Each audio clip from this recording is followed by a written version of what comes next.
It's a very nice village, but it's a bit scattered. It's a bit scattered, awfully scattered. It's a scattered community. Well, hello everyone. Oh, hold on.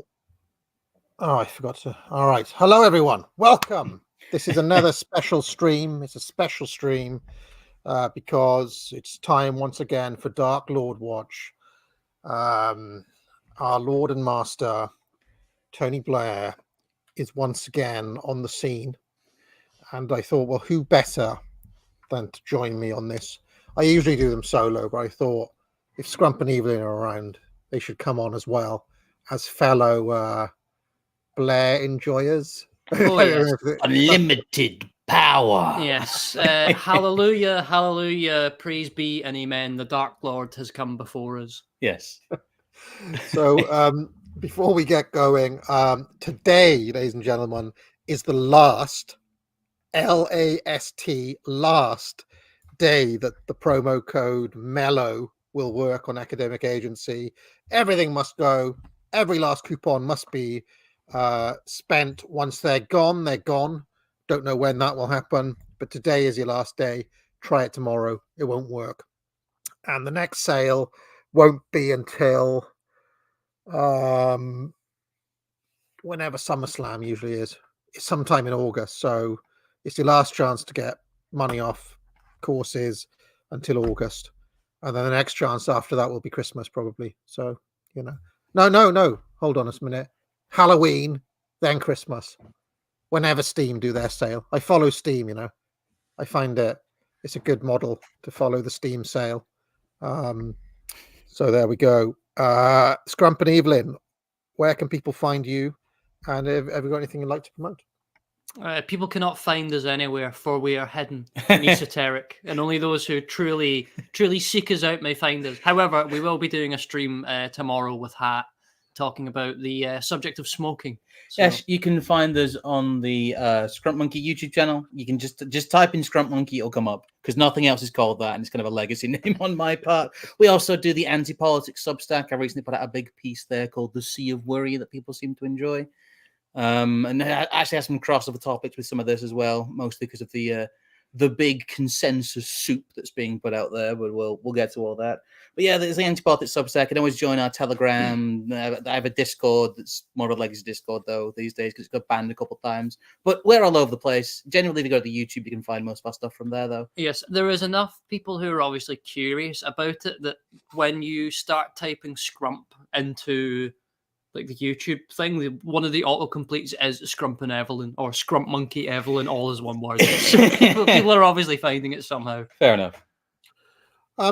Just before, I don't want to get into rank punditry, but you said you're going to talk about smoking. By the way, I am not buying that humidor, chat. I am using a Tupperdoor, which only costs £20, as opposed to the £900 walking kind of cabinet humidor I was eyeing up. But sometimes in life you have to sacrifice and not buy the big shiny thing. And this was one such occasion. But I did notice that the government, the glorious Tory government, has banned smoking generationally. And I think it's if you're born, anyone younger than being born in 2009. Is that right? Yes. I think so, yes. Never be allowed to smoke. It's one of those weird Five Eyes laws, as I call them. Yes. Basically, apart from the US, which is the seat of empire and exception, Britain, New Zealand, Australia, and Canada all end up within a roughly 10-year span having exactly the same legal framework, which is interesting. But I mean, it's a completely stupid and unworkable law because Oh yes, of course. the man born in 2008 as a 70-year-old will be, you know, sneaking ciggies to the 69-year-old in like 50 years' time. I mean, it's just fucking stupid. As if we haven't had a bustling industry of selling rolling tobacco to 15-year-olds in this country anyway. I was chilling out in a cigar lounge yesterday, by the way, and I was having a whale of a time smoking a Sancho Panza Bellicoso, and then a rather rotund Palestinian man came down and started talking, So the second hour that I was there, I was basically just hearing like horror stories of what wankers the Israelis are for like a whole hour. But he was very, very cigar chomping, this Palestinian chap. But I do recommend chilling out in cigar lounges if you can find one. I prefer to engage with cigar lounges that have a stronger solidarity with the nation of Israel. You know. All right, so why are we gathered here for this special stream? It's actually two special streams in 2 weeks. I don't want to make it a weekly habit, but things keep on cropping up, and I like to be agile, as being someone on the bleeding edge of online commentary, like a kind of political David Bowie. You guys can be Velvet Underground if you'd like. Oh, that's very kind of you. Yes. Lou Reed and Iggy Pop or something like that. We can be the bleeding edge of the bleeding edge. Evelyn, you can be Transformer. You bastard. And Scrub can be what's that Iggy Pop album? Raw Power. Yeah, you can be Iggy Pop. All right, so The autists. The musician, yeah. The Sperg. Not many people listen to us, but everyone who heard us went away and had their own Spurg. So yeah. Yeah, but by the time you get down to some of the more mainstream acts, they've kind of watered it down, and it's like kind of it is how like an indie artist feels. You see what you've been writing a year later, more watered down on something that's a lot more commercial, and you think, It's I like, wrote that. Not mentioning names or anything, but there's like kind of Wizard and Mud and bloody Roxy Music are out there, They've uncrunched our grooves. Yeah. Various gradients. But there's one guy with a Substack with like 5 followers saying like, yeah, you're saying you're the Bowie and the Lou Reed, but I'm what's that guy's name? The Incredible Space Cowboy or wherever it was they were stealing stuff from in the mid-60s. So anyway,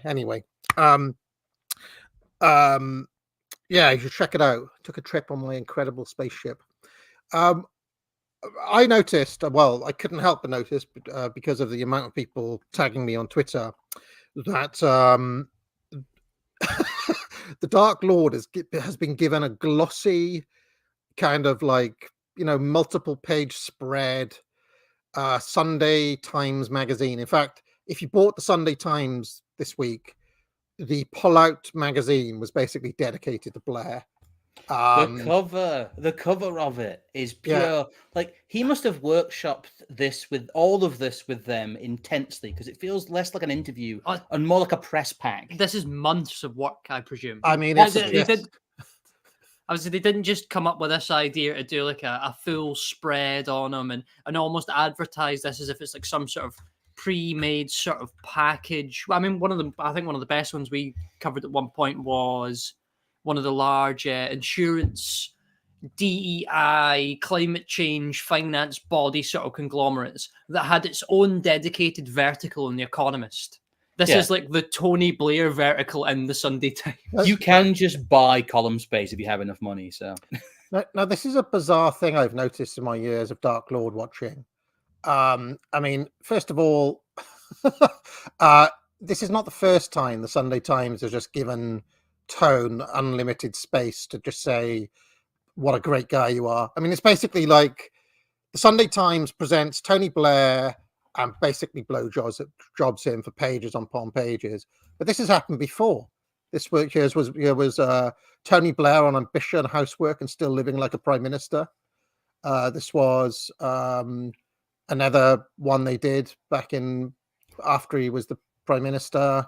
Here was another one. He's back and he's busy running the world. Here's another one. Still got it. I mean, and what I love about is the production values on these. This is not just like it's almost like he's gone for a Vogue shot or yes. It's the 4 you had as the thumbnail is almost like, so these pictures, it's like an actor's range. It's like his actor's range. I was more thinking of the and this may be slightly more a reference attuned to my own liking, but Luke Littler on Forbes. Some similar vibes to this. It does. It's a bit incongruous, but they are trying to go for the production value aspect. And to be fair, with the content and the production values, to the layman, it does kind of work. I think this is, for people who consume news, relatively effective. Yeah, it's quite a safe approach and quite a good approach. I like the lineup of the four. It's like, what Blair are you today? I think I'm number 4 today. What one do you think you are? I'm definitely number 2. I'm definitely thinking Blair. You know, I'm not smiling. Oh, look at him with his hand, with his thumbs in his waistband, going, "Oh you, Gordon Brown, your theory it's self." It's like the Spice Girls, where you've got to pick. You know, I'm posh and you're scary, and all the rest of it. I've noticed, by the way, that there is a selection of Blair-friendly media, of which Sunday Times, or the Times in general, but especially the Sunday Times magazine, is one. GQ is another one. And do you remember that kind of very entertaining Blair versus Alistair Campbell interview? That was produced by GQ, who are constantly giving Tony Blair awards. Like, for example, they gave him the GQ Man of the Year. They gave him Philanthropist of the Year. And they constantly run kind of puff pieces for Blair. And you know that famous shot of Blair doing the power stance? That is from another one of those. That was from a GQ photo shoot, which was done like as if he was a kind of supermodel or something.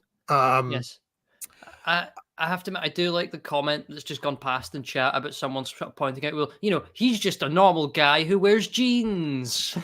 It's just like, when is Tony Blair ever publicly appeared anywhere in a pair of jeans and a blazer? Never. But here he is, looking all sort of fashionable and, as you say, very GQ. He's like Mark Zuckerberg if you had a better kind of makeup and props and appearance department. He's a globalist. He looks like he might eat the human food, you know? He just about manages to get by with that, whilst also being Tony Blair. And it's so funny that this can just happen. He's somebody who, like, 10 years ago was considered almost like radioactive in domestic British politics. And now he's like a puff piece cannon, and he's somebody who's settled back into the background noise of British politics, almost uncontroversially. In fact, they have to try and make him more controversial here. Well, I think that's part of his whole trick, and I'm sure it's one of the things we'll discuss as we get into more sort of detail about it, but he is just one of the best, I think, globally at recognizing where he thinks politics is going to go and placing himself there years in advance, knowing fair well that everyone's going to catch up with him. And at the end of the day, he gets to look like the clever guy. He tends to pick message and then stick with it for a very long time. I don't know if you guys noticed this week, I'm sure you have, that Keir Starmer is saying that Labour is now the patriotic party. They're going to reclaim the English flag on St. George's Day. And what is so interesting, if you read, you know, the New Labour doublespeak, is just how they're constantly playing both sides at the same time.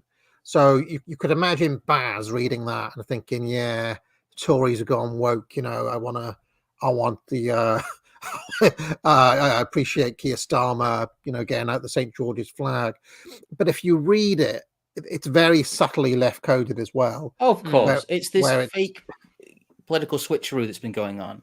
I mean, I don't know, not to toot our own horn, but we did literally do a stream about this about nearly, must be going on 3 years ago now, maybe 2. Not quite, but two. Okay, about 2.5 years ago. Literally just called the UK political switcheroo, about the fact that this maneuver was being done even then. It's been done, I wouldn't say slowly, because it's been done kind of slightly jerkily, but they really did put the biometrics immigration stuff out there in like 2022, in the early 2022, and they've stuck with that rather solidly. And this idea of blue-coded Labour, but also kind of still new Labour, is very much the direction they've headed on ever since Starmer got in. They kind of did it day one, and it became very obvious almost day one that this would be the tact. But as I keep reminding people, Labour knows that racial politics exist. They know that the Conservative Party is a white party helmed by a non-white person. and they are a non-white grassroots party helmed at a national level for the National Party by a visible white leader, and that is deliberate. That is, I know people kind of roll their eyes and think most people don't think in those terms anymore, and the propaganda is too much, but it isn't. People do vote with their feet, and what color their feet are, and that does still make a difference. Can I just say as well? Sorry to carry on with our tortured analogies of Bowie, Lou Reed, and Iggy Pop, but one of the acts downstream from us, so in my opinion, is Unheard. Who is it for? A question you've answered before, but have a look. They've got in there already. Look. This is like Slade doing a cover version of All the Young Dude or something. This was Unheard yesterday. They got in there. Tony Blair, autocracies are fine with smart leaders. They probably got press Tony, package. You don't make it easy for the Blairite defense.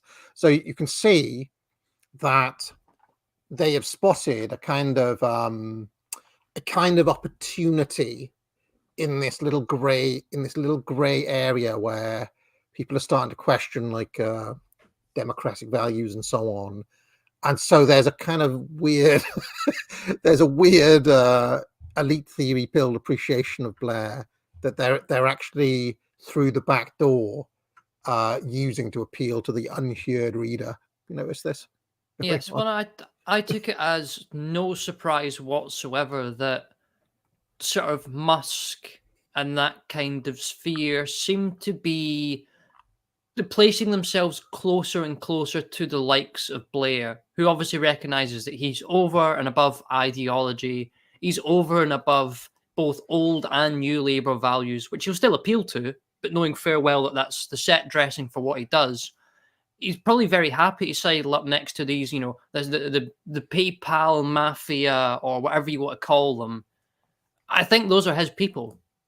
Not explicitly, but I could see them working together rather well. If you were to say, like, who is Tone aligned with? Is it big tobacco? Clearly not. Is it big oil? No. Is it big tech? Yes. Yes. I mean, basically, those are his patrons. It's been it's not just Bill Gates. It's the dude at Oracle, Larry Ellison. Yeah, I mean, Gates and Ellison are the two biggest Tone backers. And starting to think it may have been a mistake to allow him a copy of Populist Delusion because he is starting to sound more like us. But in a way, he's just reading stuff he already taught us in the first place. So let us have a look at the actual article, if we may. And I can't wait until his book comes out. By the way, that's going to be so. You can get all these kind of online reading lists, and it's going to be like Machiavelli's The Prince, Tony Blair's new manual, which is going to come. But anyway, let's have a look at this interview by Oliver Shah. Clearly, this has had some production values behind it, like we said. The former Prime Minister has reinvented himself as a secret global influencer, and the Tony Blair Institute's 800 staff are now helping to run almost 40 countries. If Labour wins, will he be pulling the strings? So, I mean, I don't know how secret it is anymore, but go on. That's again that they're almost trying to conspiracy jacket him. They're trying to Klaus Schwab him. They're trying to make him more cool by making him look like essentially a globalist supervillain. And it's because as things start to degrade, the people who look like they're in power and look like they're in charge will be more looked to.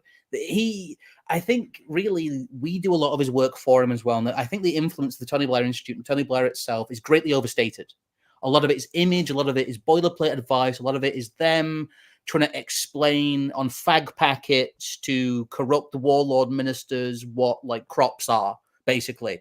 A lot of the Tony Blair Institute actually doesn't do very much in these countries. But what it does is it looks in charge. And if you look in charge for long enough, and if you look like you're in charge in enough places, people will treat you like you're in charge. Yeah, it's prestige. Yes. If you're Tony Blair's mate, and you're, running some third world tin pot country where the only reason you stay afloat as a government is the fact that institutes like the Tony Blair Institute or any other big organization like that does lots of big data stuff for you, so you can keep an eye on everyone. It sounds like a truism, but in terms of global governance, again, the levels of power lead nowhere. It's an exercise in, if you look like you're in charge and people believe you are in charge, you are in charge. And Tony Blair very much understands that. This is very much an exercise of saying, I am the moderate, I am the neutral, I am the pragmatist, I am in charge. He has two advantages, and I should have really explained, like, is it over my years of studying, I think I've worked out exactly what it is that Tone does. So the first advantage he has is that in the absence of any plans, the one person who's got a plan has absolute advantage, right? Oh. This is what happened during COVID. Every government was like, oh shit, what do we do now? And up rocks Tone and says, well, just so happens we've got a plan. It's the one that my mate Bill Gates came out with. Here you go. And he basically sells that into the government.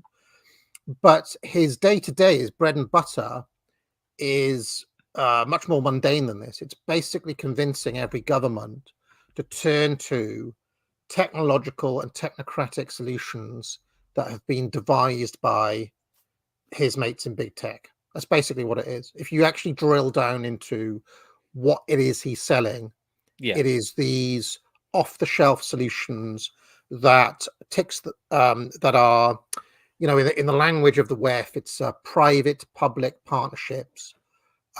In lay terms, it's let Apple or Microsoft build you a bridge. The big one's Facebook. Nobody talks about it, but the biggest portal to the internet in the so-called third world is something called Free Basics by Facebook. And if it becomes used for purposes the US government doesn't approve of, it is switched off immediately, like in what is it? We have to call it now Myanmar, or as they say in proper money, Burma. Well, one thing I picked out specifically in this interview, and it reminded me of something we covered a while ago. You know, 2004, 2005, people in the London School of Economics are writing papers calling Tony Blair's idea for digital ID tyranny, and it's not going to work with the market, and it's not going to fit into British society. And then come 2022, 2023, the LSE has completely changed its mind and has decided that consultations on digital ID is a fundamental thing to get the economy moving, which is exactly what Blair said. And even in this article specifically, there's the example of Nick Clegg, who spent supposedly years as a Lib Dem member rallying against Tony Blair's plans for first physical plastic IDs, then digital IDs. Where is Nick Clegg now? He's an ambassador for the Meta Group. Well, you see, this is the thing, that Blair's ultimate plan, or the plan that he is helping to implement all around the world, is do you remember in one of the Batman Nolan films, The Dark Knight, I think it was, or The Dark Knight Returns, there's Batman figures out a way to track everybody's mobile phone, and there's that massive grid, and Morgan Freeman's there saying, oh, I don't know, man, you shouldn't do that. I shouldn't do that. And he was like, yeah, I'll just do it this one time. Basically, they want to create something that looks like that on a global scale. This is why they're trying to ban TikTok everywhere, because TikTok is not under the purview of that. Whereas I feel that all of any Western-owned companies, including Elon Musk Twitter, by the way, are under that purview, right? They are under the managerial regime of this vision that people like Blair are trying to build. And if you think about Africa and various other places around the world, South America, some parts of the Middle East, as being bits of the map that could be flipped red and blue, like during the Cold War, okay? What Blair is engaged in all around the world is trying to get the infrastructure of each of those countries hooked up to the Western aligned grid, not the China aligned grid. And once you understand this, you'll understand, like, well, when the Niger government was toppled and the French were kicked out, also the Tony Blair Institute was kicked out. And what that really meant is that those countries in the Sahel which is something that we were onto a lot before everyone else, because we obsessively watched Blair, of course. But, do you remember he was talking about the Sahel like 3 years ago or something? Yes, he was. What really happened there is that they were able to flip the infrastructure, Russia and China were, to them of the Sahel, to that grid, not to the grid that Blair is trying to build. Would you agree with that basic analysis? That's what I kind of. My analysis would be that the Tony Blair Institute gets the wind put up by any hint of hard power. And the moment Russia basically went, by the way, we'll give you a bunch of hard-hitting Wagner people to settle your civil war. I don't think any amount of internet infrastructure can really compete with that. And I think that is the big problem with a lot of this global governance, semi-soft power, technological solution stuff, is that if you get enough people with big rocks, it all gets smashed. And it doesn't really have any physical permanence, apart from protection from, obviously, the global American empire. But if what happened in the Sahel can happen in other places where there's a bluff, but it's not cold, and these places can almost seed, as it were, from this grid, then they're going to have increasing problems. But this is the other side of the Tone ledger, right? Because he's one of the few people who straddles both the kind of what I call the techno-globalist sphere, which is all this stuff we're talking about, and is basically the hardest core neocon imaginable, right? Oh, yes. There's not a war the Tone isn't up for. There's not a bombing he hasn't supported. He's up for the Ukraine war. He was up for. I mean, he was giving interviews in 2009 about the need to go into Iran. He was against Assad. So Blair, who understands exactly what you just said, he's got a foot in, or a seat at, you could say, the what's that Foreign Relations Council called in America? Council of Foreign Relations. Yeah. So he basically triages those three things, right? The Western soft power through big tech, essentially, and all this infrastructure stuff we're talking about, but at the same time trying to use American power as a guarantor of those kind of imperial soft power projects. I think you could explain quite at least a large portion of it by going back to a phrase I don't think gets used anymore: nation building. It's all modern nation building. Yeah. Insofar as the fact that Blair and the people that work under him, their vision of a nation is one that's got a centralized big data bureaucracy that operates on the systems that their friends sell on, and that this is all backed up in some way, shape, or form by the notion that the American government will turn up and flatten anyone who doesn't allow that nation building to carry on. And if that means flattening some faction of people called the Taliban, or whether it's people in Thailand, wherever it is, that'll happen first. And then, lo and behold, because you've flattened them and you've killed millions of people, there's even more opportunities for nation building. There's a bigger problem to solve. Yes, there is. You also have the absurd, I mean, especially in the case of Africa, where Blair has done a lot of stuff. You've got the absurd juxtaposition of, Blair making deals with all these kind of tin pot governments to build massive blade centers and like data storage solutions, where most of the population like don't have running water and are still walking to the well with buckets on their heads, like literally. But yet, we're giving you the latest 5G technology, world class kind of yes. vaccines and educational facilities and women's rights, but they haven't even. It's like, in their conception, the Industrial Revolution, the second, now we're on the fourth one. They're trying to speed run to the fourth one when they haven't done stages 1, 2, and 3 in many cases. I can tell you their mindset, because we've talked. I believe I kind of spoke to you a little bit as well about the off-the-shelf solutions that these NGOs come up with. That their big advantage is that, yes, they do just have these canned solutions and they all talk to each other. They all have the canned solution to offer, so they'll all interlock. And really what they do is they go into these countries and they gain control by offering them flat pack managerial governments. They come in and they say, look, we'll give you Facebook, we'll give you this, we'll give you, the equivalent of our DVLA system, we'll give you the equivalent of our semi-social credit system, we'll give you the equivalent of our, other information systems. And what we'll do is we'll basically flat pack a basic managerial government into your third world shithole.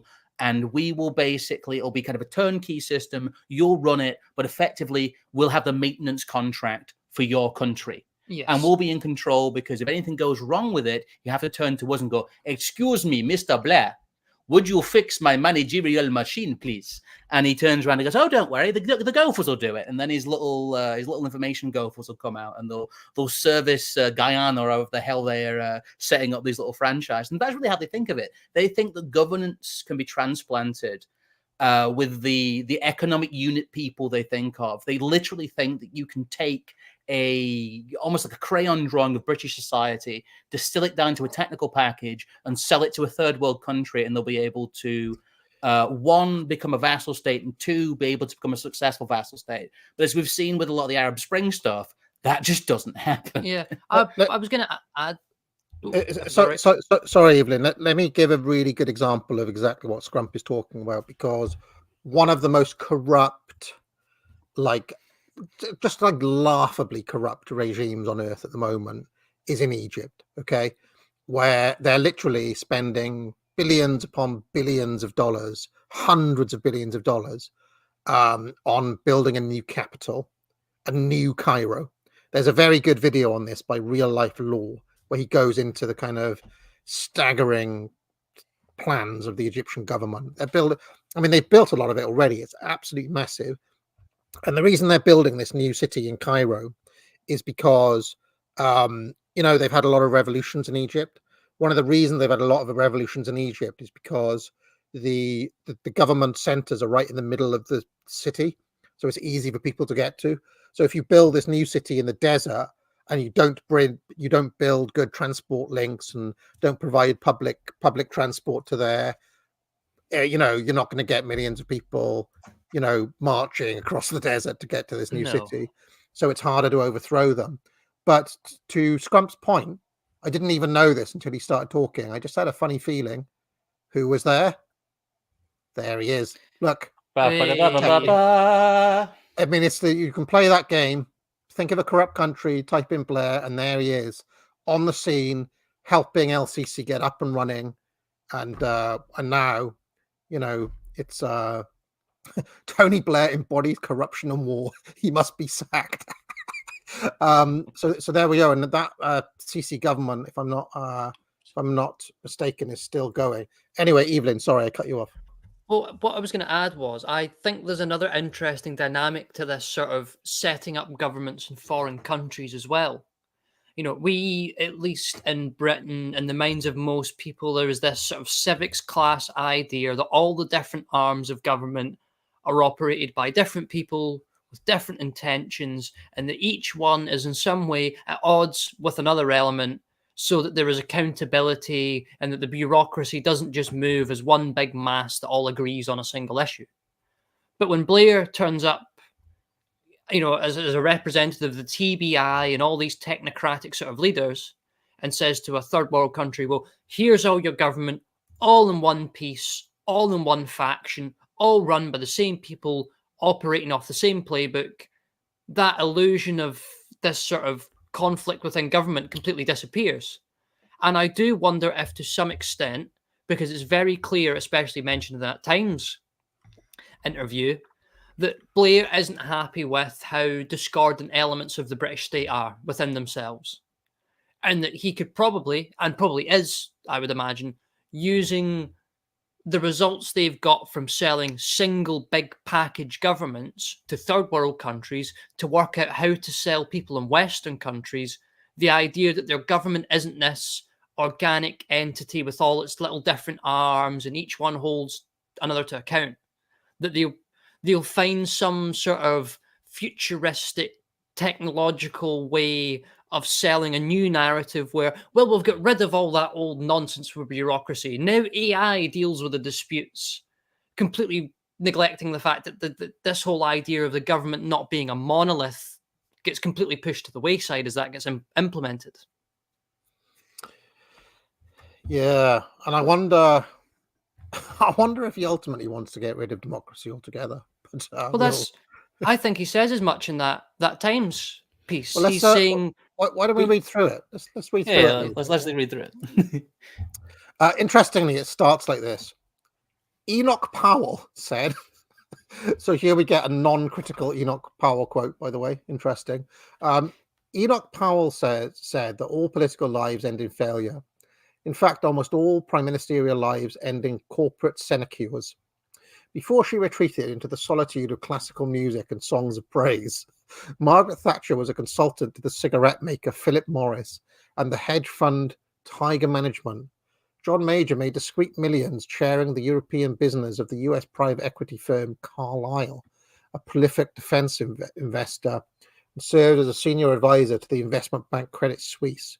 Between writing books and doing charity work in Fife, Gordon Brown helps the bond investment giant PIMCO and the Swiss private equity firm Partners Group. And as Foreign Secretary in waiting, David Cameron had his misadventures with the scandal hit finance provider Greenshill and the call center software developer Affinity. So just a nice bit of iron law of oligarchy stuff to start us off.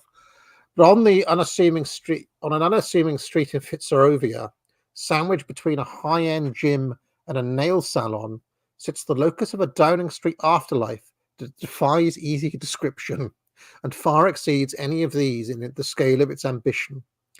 I always say to people, we're not an NGO, we're not a government department, and we're not a charity, says Sir Tony Blair in that eminently reasonable, slightly effeminate diction that somehow flutters free of the heavy baggage that still surrounds his time in office. We're a not-for-profit, which means that any of the profits go back into this institution, but we expect to, and then it's cut off. Uncharacteristically, Labour's only winner of 3 consecutive elections hesitates. Catherine Rimmer, formerly his number 10 chief of staff and now his chief executive, finishes the sentence for him: to deliver. It took almost a decade after his retirement as Prime Minister for Blair to shape this particular peculiar beast. In 2016, he folded his various foundations and commercial activities, which had been channeled through companies with names that seemed to belong on brass plates in the Cayman Islands, Fire Rush Ventures and Windrush Ventures, into a single organization, the Tony Blair Institute for Global Change. The TBI, as it is known, is now active in almost 40 countries with more than 800 staff and revenues that approached $140 million last year. It had big outposts in Abu Dhabi, Nairobi, and Singapore, with another planned in Washington. From its London headquarters, Blair oversees an unofficial global government that gets involved in everything from guiding Saudi Arabia's crown prince on modernization to telling the UK how it should harness the promise of artificial intelligence. Isn't it interesting that they just openly say, well, of course he's involved in a secret, shadowy global government. Yeah, this is them advertising the fact that he is trying to pitch himself as the head of a global government. Because it's always been my belief that he will gobble up the WEF when Klaus Schwab kicks it. Oh, yes. Because they basically said as much, that Klaus Schwab's a weirdo, he has nowhere, he has shit people around him. There was a Guardian article that basically just said that. And really, that the only person who they could look to, it was kind of implied, was Tony Blair.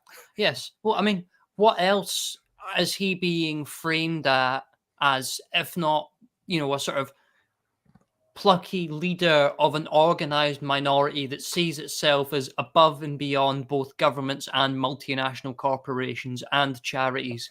They want to be something entirely new, which of course they will take full sort of responsibility to define.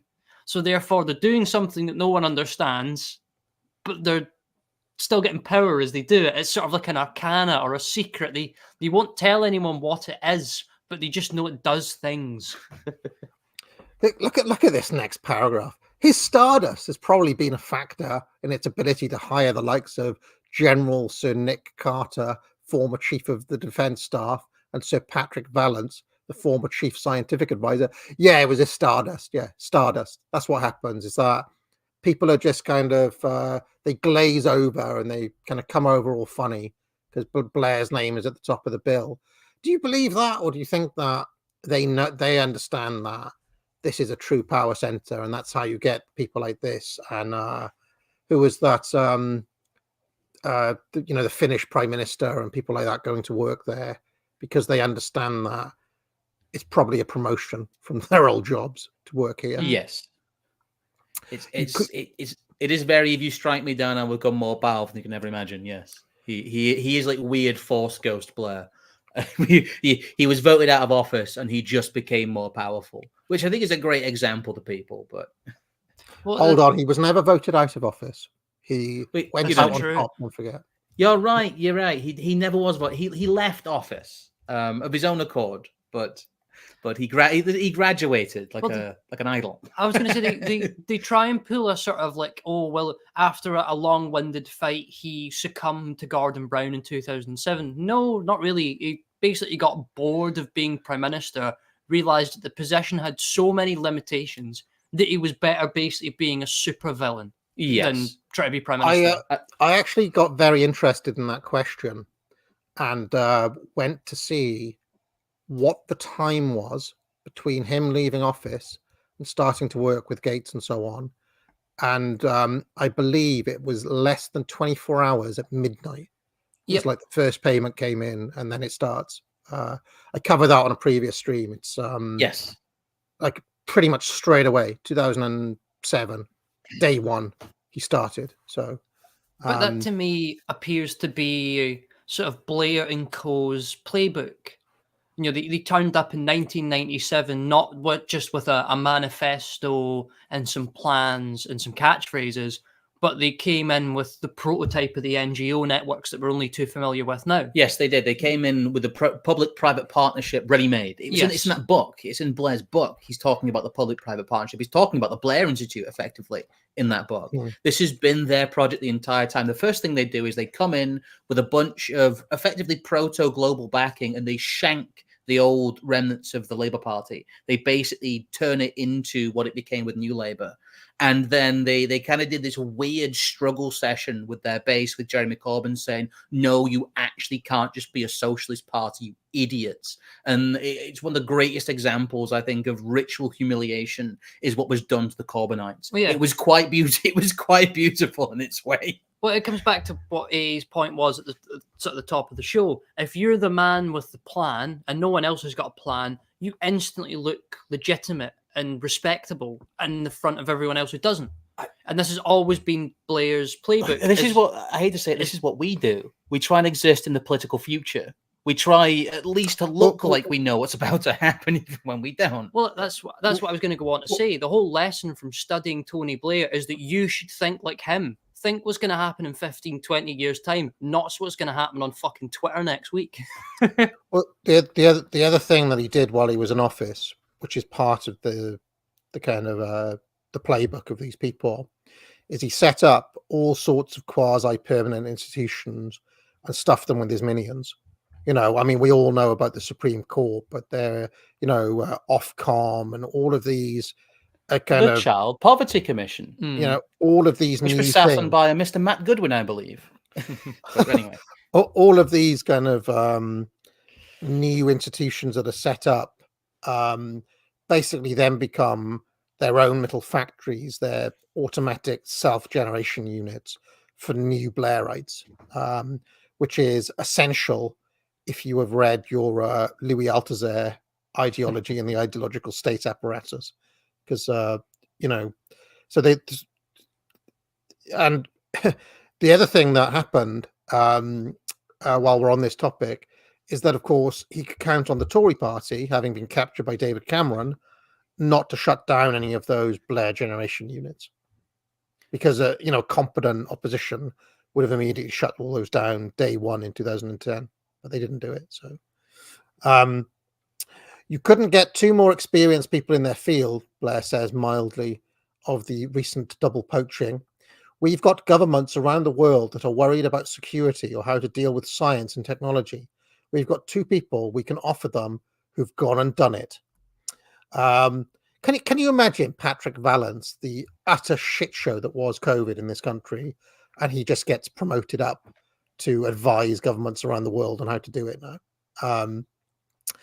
If it was Boris Johnson who, as a child, wanted to be world king, but among Britain's swelling ranks of ex-prime ministers, it is Blair who has come the closest to seizing that crown.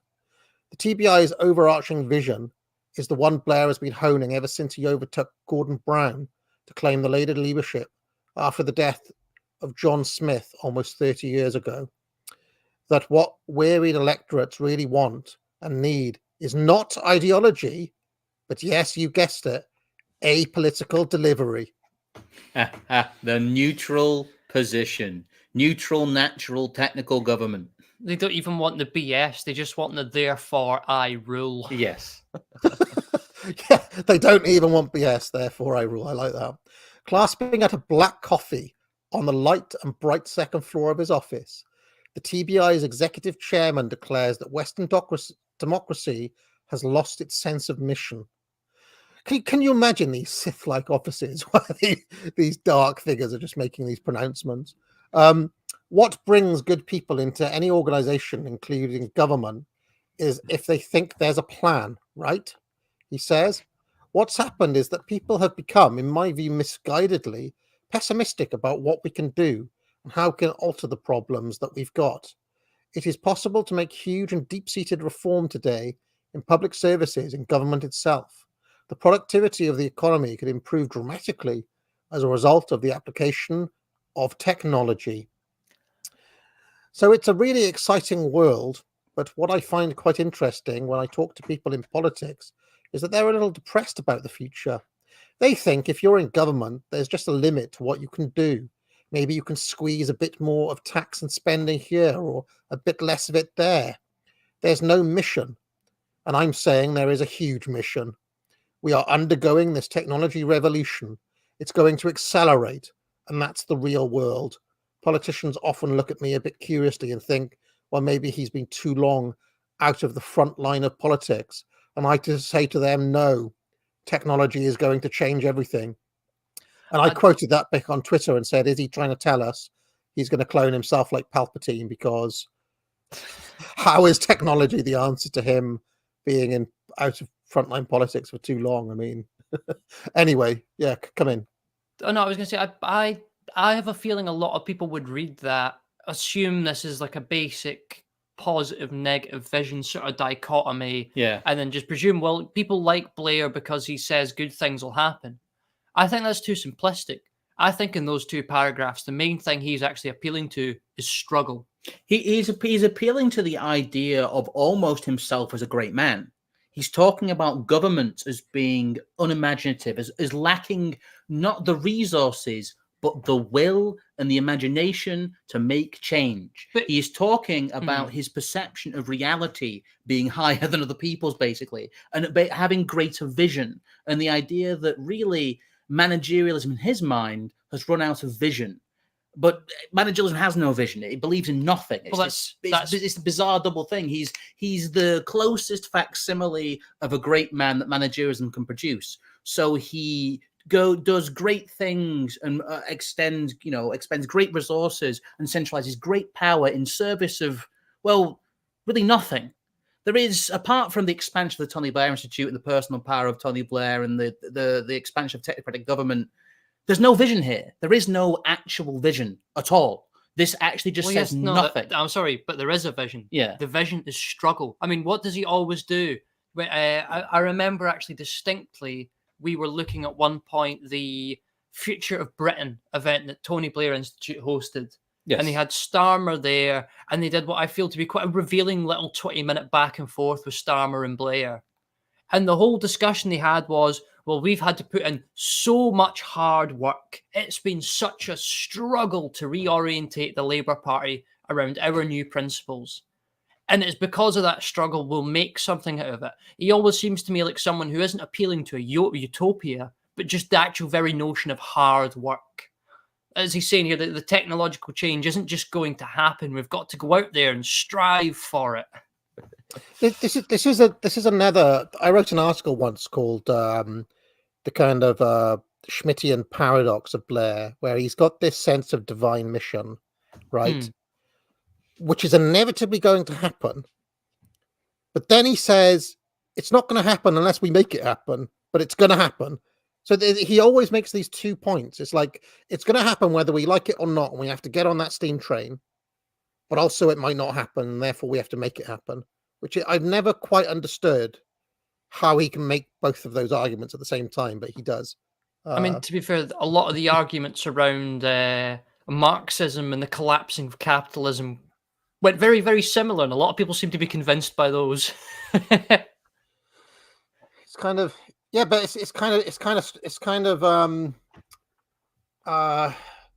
like the future is already written and it's inevitable, but it's also not if we let other people be in power. So we have to make it happen. That's what the purpose of struggle is.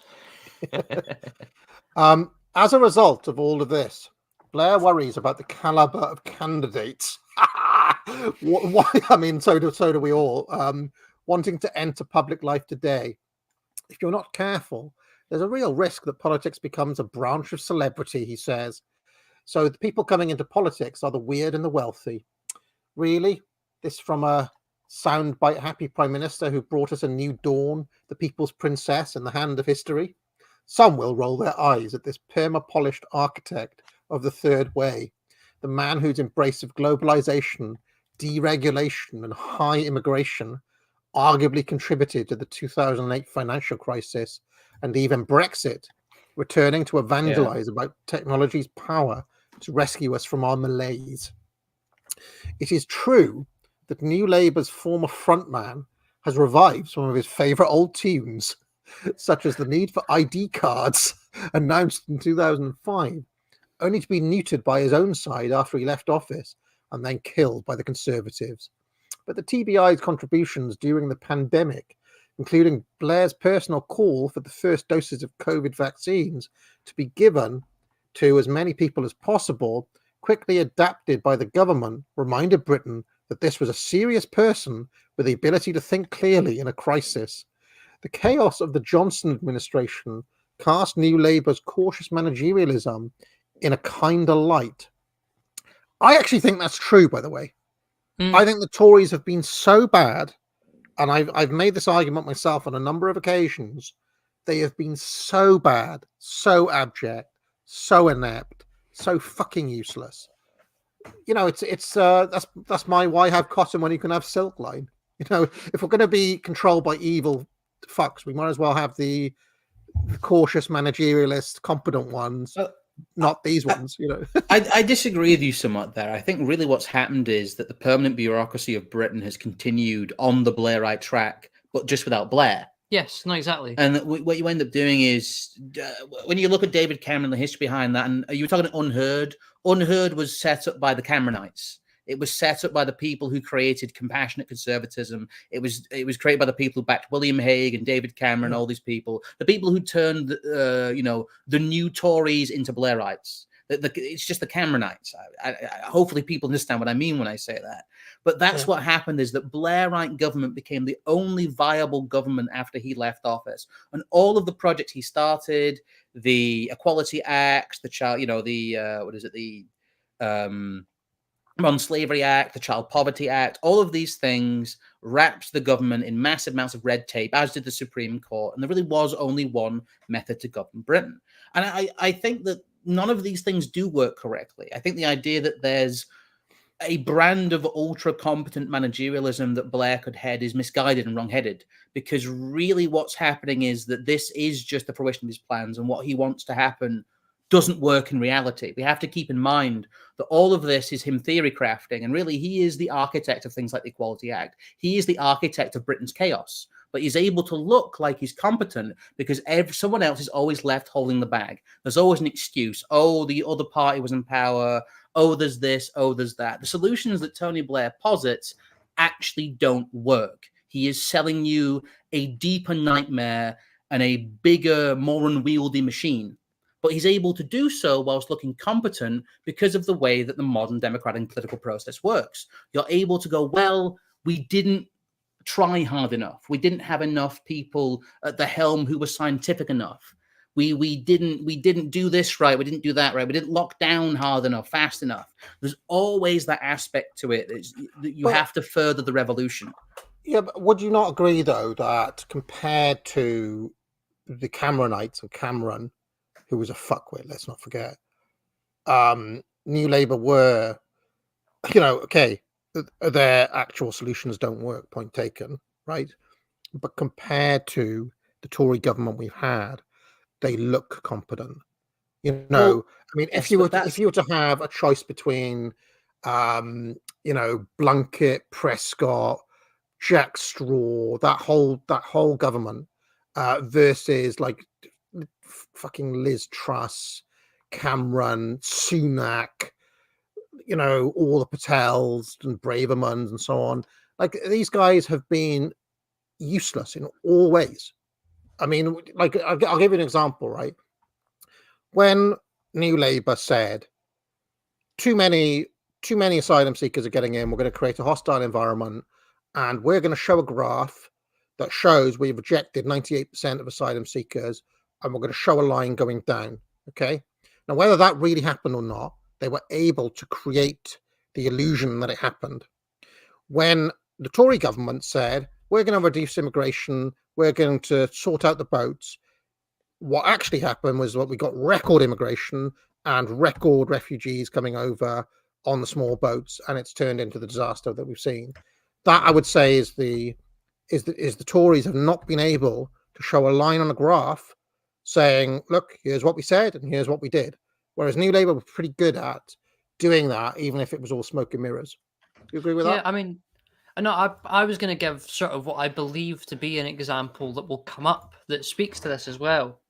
In that sense, Blair is someone who fundamentally understands how a managerial state, especially in Britain, operates better than any sort of Tory peer. I think you could sort of try and compare to him with, and that'll be one of the fundamental reasons why when Starmer walks in with however many seats and whatever massive majority he has, you might find that overnight tomorrow, the unions that are striking as junior doctors or as railway workers or as dock workers, because the faction that Tony Blair represents and Starmer sits under is more friendly with these unions because they understand them better and know how to play them better, you will then have this illusion that in the weeks after the Starmer government coming in, the trains start to run on time and things get cheaper in the shops because we've not got these embargoes and blockades at certain ports because dock workers don't want to work. And, you can now get appointments because the junior doctors aren't striking anymore because that good Blair chaps fixed it for us. Even though there's no legal difference to how the system operates or the demands put upon it, merely just by sort of being more friendly and understanding slightly better how unions and these sort of labour constructions work. They're a better meshing gear. Yes. They're a better. What happens is that the Tory party has to at least pretend to stem the tide of progress, but it cannot. So it is simply a gear that ticks a bit and slips. It's like a gear that's removed the wrong way. That's how, but for the sake of their own narrative, they have to be opposed to what the unions want. Well, there's also Labour doesn't. So they can just say they're friendly with them, and then all of a sudden, in the eyes of everyone else, the country looks like it's working again. There's also the issue that David Cameron, Rishi Sunak, any of those people, Priti Patel, were never actually in charge. The idea that they were governing this country in a real sense, in a power sense, is laughable. They were always at the whims of the departments, and every government is always at the whims of the permanent bureaucracy, who is the real power center in control. They are the people who interpret the laws, they implement the frontline services, they stamp the visas, they quite literally have their hands on all of the pieces of what makes the UK government function. So I think what happens is that Blair and his lot are in control of those people via the NGOs, via global governance, via all of the media that these people consume. They are the acolytes of the normal, neutral, liberal position. Many of them might even consider themselves further along than that. To them, someone like Tony Blair is almost a conservative. So when you get someone like a Tony Blair or a Keir Starmer that comes into power, what happens is suddenly they all agree. Suddenly there's no dispute with the permanent bureaucracy anymore, and the nightmare moves smoother. But it's whether you want a smoother transition into a nightmare world or a slightly more judgery transition to a nightmare world. The end point is the same, and many of the pitfalls along the way from the failed policies will also be the same. I think the idea that governance would have been different in any way materially under Blair is wrong, because governance is done by the permanent bureaucracy. It's never done by the politicians. The outcomes would have been almost identical. I think you misplace how important narratives and narratives specifically related to individuals are in this sense. But we'll move on, because otherwise we could sit and blether about this for the next hour. I will make 2 points here. First is that my understanding is that the Blair government had a lot of enforcers on the ground, essentially to bully departments into submission. That was one thing that Blair's government was noted for. Now, when the Tories try those same tactics, because don't forget they all hero worship Blair, so they try to do the same stuff. But when the Tories try to do it, you get headlines like, "Oh, Priti Patel's bullying," and all this sort of stuff. Whereas when it was Blair's government, they got away with it. It'll be interesting to see whether Keir Starmer, when he's in power, will be able to get away with stuff that in kind of today's quote unquote woke environment would be seen as bullying. Given what they've done within Labour already, and given how they're just destroying people like Angela Rayner in real time, I would suggest they will get away with it. People will welcome it.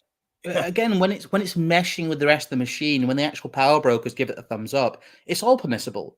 It's all about making it all move in the same direction. But I think the idea that it's better governance, in quotes, is a bit of an illusion. It's just a smoother transition to where the liberal consensus wants to move to.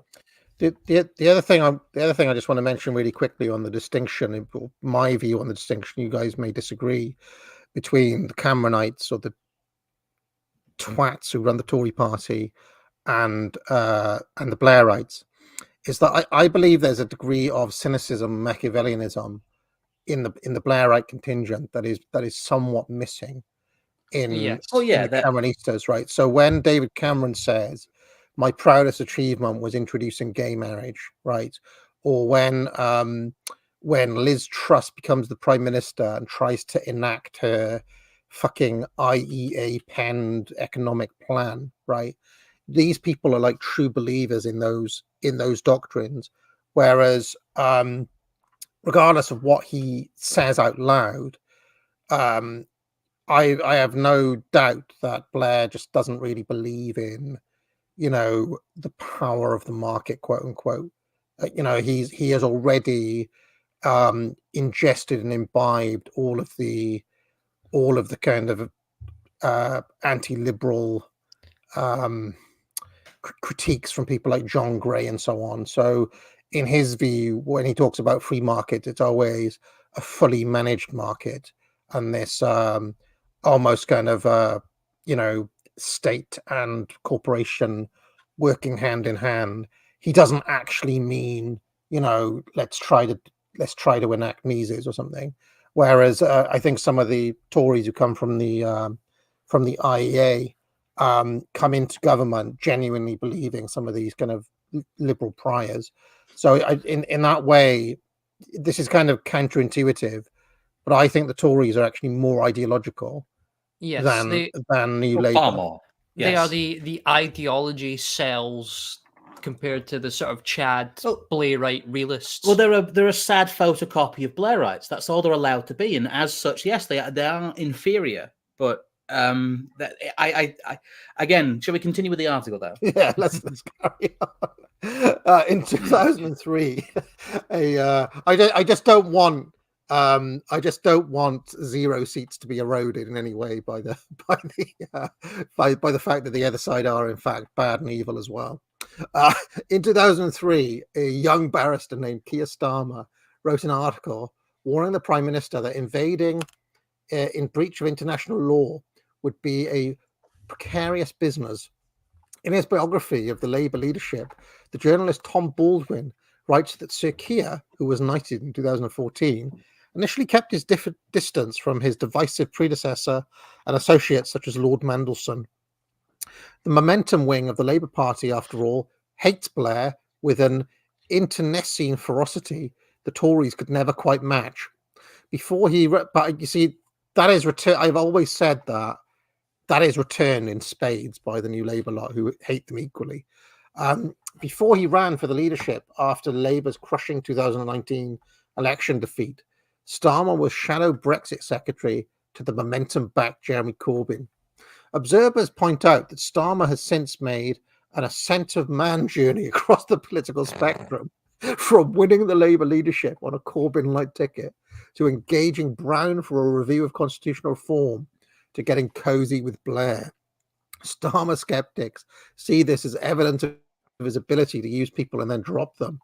Others see it as proof of Blair's enduring magnetism. Perhaps it is a bit of both. It is now widely acknowledged that alongside the centre-left campaign group Labour Together and the left-leaning Resolution Foundation think tank, the TBI is likely to be an influential voice under the Labour government. Starmer, who shared a stage with Blair at the TBI's Future of Britain conference last summer, has populated his team with Blairites, including the former Blair special advisor Matthew Doyle, now Starmer's Director of Communications, the former Blair strategist and speechwriter Peter Hyman, who is now a senior advisor, and another former Blair special advisor, Peter Kyle, who is now the Shadow Science Secretary. In particular, Kyle and Wes Streeting, the glossy Shadow Health Secretary, are said to act as Blair's emissaries around the Shadow Cabinet table. Mariana McFadden, previously the head of Insight at the TBI, is deputy to Starmer's campaign director, Morgan McSweeney. Working with them is Mariana's husband, Pat Fadden, a Blair government veteran who is Labour's election campaign chief. He says one of the good things that Keir has done is to tell the Labour Party and the country that he's really proud of what Labour's done in government. We went through a period of time after 2010 when we weren't telling the Labour Party and the country that. And that's a welcome change. Can we get a zoom in on that image, please? Yeah. Can we get a quick zoom in, enhance? Yeah, I'm pretty sure Tony Blair's wearing headwear of some variety there, but I can't quite work out what it is. Oh, yeah. There we go. Well, that is because it's a sign of respect. I read into the wearing of the kippah, and apparently it's a sign of respect at kind of things like funerals or visiting the wall and things like that. And for a long time, leaders did not wear they'd avoid visiting the wall and being seen wearing the kippah, and that changed sometime in the 90s, and now they do it kind of almost automatically when they go over there. So there we are. I see that chat's items have begun bouncing. Yeah, so smoke me a kippah, I'll be back for Shavuot. McFadden describes the TBI as a useful resource for different members of the shadow cabinet. Curiosity is an essential function of leadership, and people who want to occupy positions of government responsibility have a duty to be curious about technological change, he says. In an era of tight money, there's so much of the debate is around fiscal events and headroom. You need a broader debate. I'm not saying that public services don't need investment. Of course they do. But there is also going to be interest in how services can be reformed and whether technology can help you get greater productivity, aka how can we strip the guts out of the NHS and everything else and streamline it down to automated AI services run by one of Blair's friends in a private-public partnership, because that is what they're going to do. With a deeply unpopular Conservative government almost visibly falling apart and Labour surfing double-digit polls, strains of D-Reams, things can only get better, are once again in the air. But Starmer and Rachel Reeves, the Shadow Chancellor, lack Blair and Brown's wattage.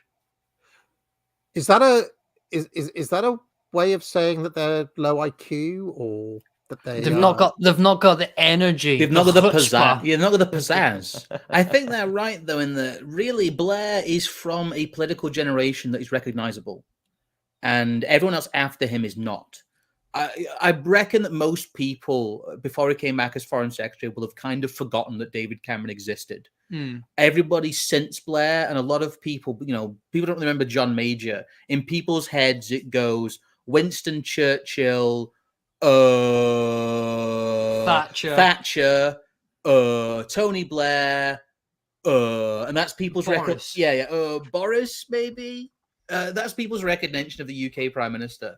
And he's really one of the only living political figures who still compos mentis, who most British people, even if they don't respect, would at least recognize as somebody who like is an authority and has wielded power in some way, recognizably wielded power. I think that's his real superpower, is that he is one of the few people that the British population of kind of a 30 to about 60 believes is powerful. Well, yeah, I mean, can we think of any Western leader in the last 3 or 4 decades that has managed to maintain 2.5 decades of constant influence over national and international politics? I might say briefly as well, I'm going to use my intense influence. Someone fetch Maven and make sure we're doing D. Reams Things Can Only Get Better karaoke for this year's Shieldings. I would just like to mention that if you ever listen to Rachel Reeves talk, she is so boring. She's so dull. It's unreal how dull she is. She makes Gordon Brown seem like he's charismatic. Although I will say she's pizzazzing up her image. There she is in a fetching red number. Ooh, get possessed. Now I will say for all the woods and chat. Now I would say that Blair did always keep around these uber boring managerial women who seem like who seem kind of dry and cobwebbed, if you know what I mean. Klaus Schwab does the same. Claire Short, and who else was in that cabinet? Oh, Ruth Kelly. You know, there was always a plethora of uber boring managerial women around. Ruth Kelly. There were big personalities as well in that cabinet, as well as Blair. Everybody will think of Prescott, but you know, Two Bunches Prescott, yeah. You know, but you know, like Mandelson was a personality, and Campbell, and you know, the whole crew really. Charles Clark was a bruiser. You know, I got a whole stream going through them.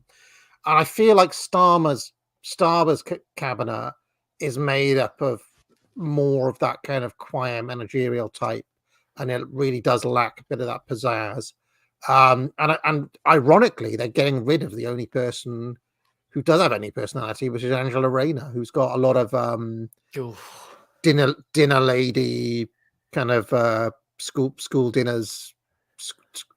You know, she'll make you a bovril, basically. Part of me does wonder if that sort of class of people like Angela Rayner that are kept about. I mean, Angela Rayner must be one of the most unpopular people on the planet. Yes. I can't really speak any great words of criticism about her because it might be illegal. But I bet you one element why these people stay is probably because they're filthy in the sheets. Managerial in the streets, filthy in the sheets. I gotta say, she does look like somebody who was like disgraced for having an office affair or something. And give you a serious gobble. she does have big disabled toilets energy, yes. I just want to mention, by the way, that Angela Rayner is on the left of the Labour Party, and I couldn't help but notice that she took a lot of digs at Blair a couple of years back, and now she's under police investigation. It's funny how that happens, isn't it? So I carry on. What's happening to Nicola Sturgeon these days? Yeah. Who must go? It's going to be Assad and Blair, and that's it. Yeah. There's going to be 2 world leaders.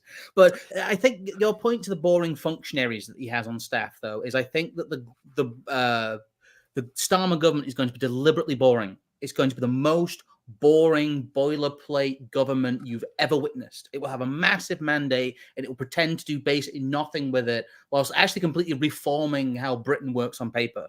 If the New Britain document is anything to go by. But I believe the flashy stuff will come from supranational government deliberately. We'll have a non-government here and we'll be looking to the Blairs, if he's still alive, the Schwabs and all of this stuff.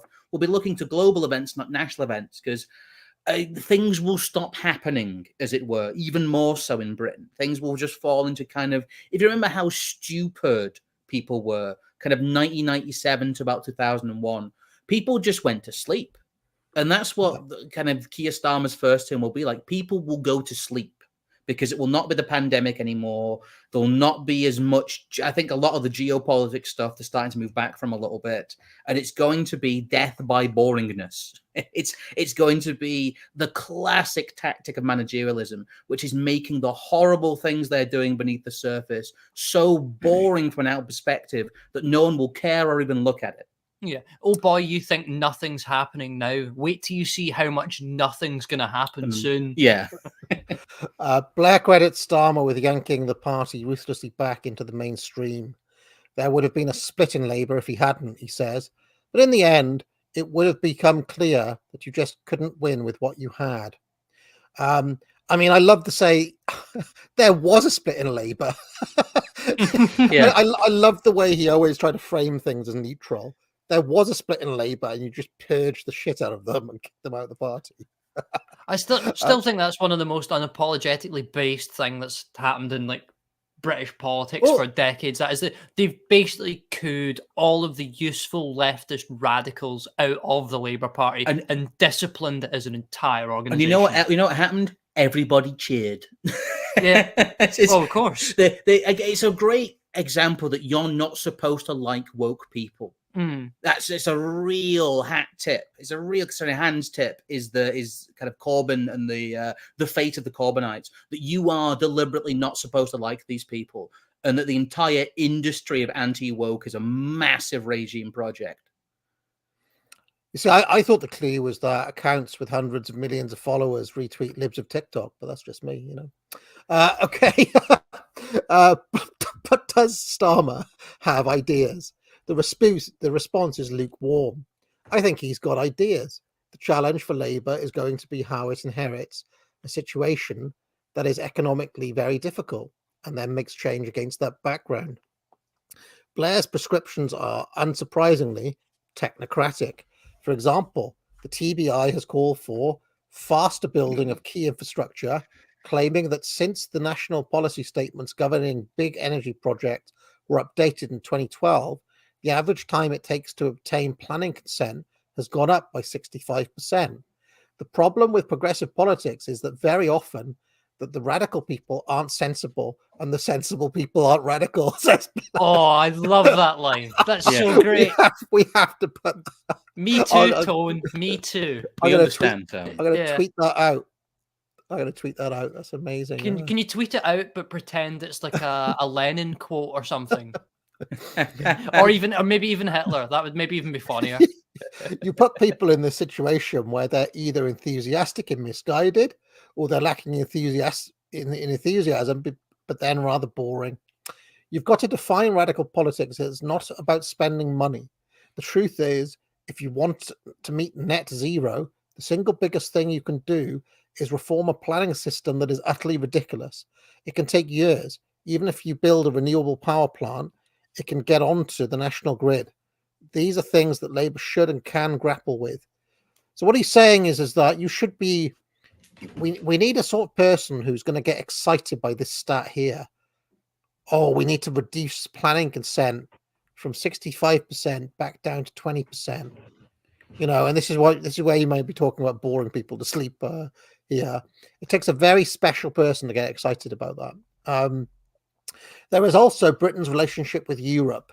It would be wise to reset it, Blair says. There's too many things that affect us that are going on in Europe. That doesn't mean to say that Starmer will start trying to frame this as rejoining the EU or even the single market. In any event, we've got a trade negotiation coming up in 2025. But at the moment, we're going outside the big political union on our own continent, and we've got a disrupted trading relationship with our biggest trading partner. So you've got to fix this stuff. To be fair to Rishi Sunak, he's trying to fix as much as he can, given the constraints he's under from his own party.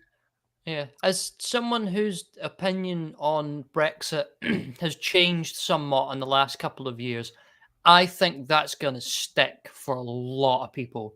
There's a lot of small business people in Britain who could basically be given a pat on the back and told, look, vote Labour, we'll fix the trade deal with the EU and whatever stuff you're important is going to be here. in days, not weeks, and it'll cost you pounds, not a fortune. It's the big thing that they deliberately broke a system over and above what it needed to be. This is deliberate pain. There's been deliberate pain to make this trajectory happen. I don't think it'll happen during the first Labour government. There's probably going to inevitably be a second one. But the thing is, they don't even have to reverse Brexit. All they need to do is do a rising tide of small deals that adds up to what it was anyway, and then they'll come round in, say, 5 years or maybe even 10 years and just say, well, we're basically back in now anyway. Yeah, we've had to fix all these issues that the business people asked us to fix. We've had to basically rejoin the EU in everything but name. Why don't we just rejoin it in name as well, so we have a seat at the table? That's the trajectory here. I think Tony Blair is just exasperated by a lot of people's inability to, one, be boring, and two, to boil the frog. That really all that needs to happen is things continue on the track. Don't mess up. Don't do these big flashy things. I think he's probably very annoyed with the way the Americans are. He does, like I said, the whole radical, sensible thing there. He sounds exasperated. He sounds like he just wants to get on with the business of governance, which I think is the tone he was going for. But he's probably who he is and why he's so successful. I think he just wants to get things done in a world where those people really just don't exist anymore in governance. What he wants to get done is horrible in many cases, but at least he wants to get it done. At least he's willing to put the legwork in to do it, which is why he gets where he gets. Yeah, I mean, he's basically said as much already when it comes to the Democrats in America. He's been very critical of them. And he even called Biden an imbecile at one point. So, I mean, yeah, but when it comes to America, he always tries to be diplomatic and not kind of keep out of it, quote unquote, mainly so he doesn't alienate anybody, I suppose.